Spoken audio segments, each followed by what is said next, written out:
কেউ এরকম না মনে করে যেটা আমি পার্সোনাল কোনো কিছু থেকে বা আমার মন খারাপ থেকে রাগ থেকে এই জিনিসগুলো করেছি। পুরাটা টিমের বেটারমেন্টের কারণে আমি এখান থেকে সরে আসছি। আমার একটা অ্যানাউন্সমেন্ট ছিল, আমি বাংলাদেশ দলের অ্যাজ এ টেস্ট ক্যাপ্টেন হিসেবে স্টেপ ডাউন করছি। আমি টেস্ট ফরম্যাটে আর কন্টিনিউ করতে চাই না, এবং আমি একটা জিনিস একটু ক্লিয়ারলি সবাইকে মেসেজটা দিতে চাই, এটা কোনো পার্সোনাল কোনো কিছু না, ইটস টোটালি টিমের বেটারমেন্টের জন্য এই ডিসিশনটা আমি নিয়েছি।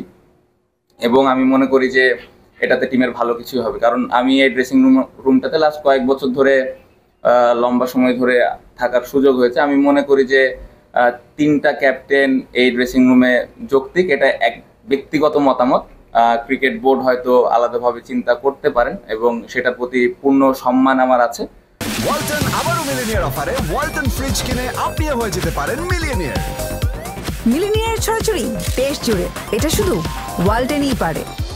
সো এটা আমার ব্যক্তিগত মতামত যে তিনটা ক্যাপ্টেন আসলে আমার মনে হয় যে টিমের জন্য একটু ডিফিকাল্ট হতে পারে। সো পুরাটা টিমের বেটারমেন্টের কারণে আমি এখান থেকে সরে আসছি। বাট যদি ক্রিকেট বোর্ড মনে করে যে আলাদা কোনো ক্যাপ্টেন বা তিনটা ক্যাপ্টেনই তারা রাখবে, সেটা একদমই টোটালি তাদের ডিসিশন। এবং আমি আশা করব যে এই জিনিসটা কেউ এরকম না মনে করে যেটা আমি পার্সোনাল কোনো কিছু থেকে বা আমার মন খারাপ থেকে রাগ থেকে এই জিনিসগুলো করেছি। এটা আমি ক্লিয়ার করলাম, এটা জাস্ট বিকজ অফ টিমের বেটারমেন্টের কারণে, এবং এখানে কোনো পার্সোনাল কোনো কিছু নেই। জি, ক্রিকেট অপারেশনসকে আমি অলরেডি জানিয়েছি, বেশ কয়েকদিন আগেই আমি জানিয়েছিলাম।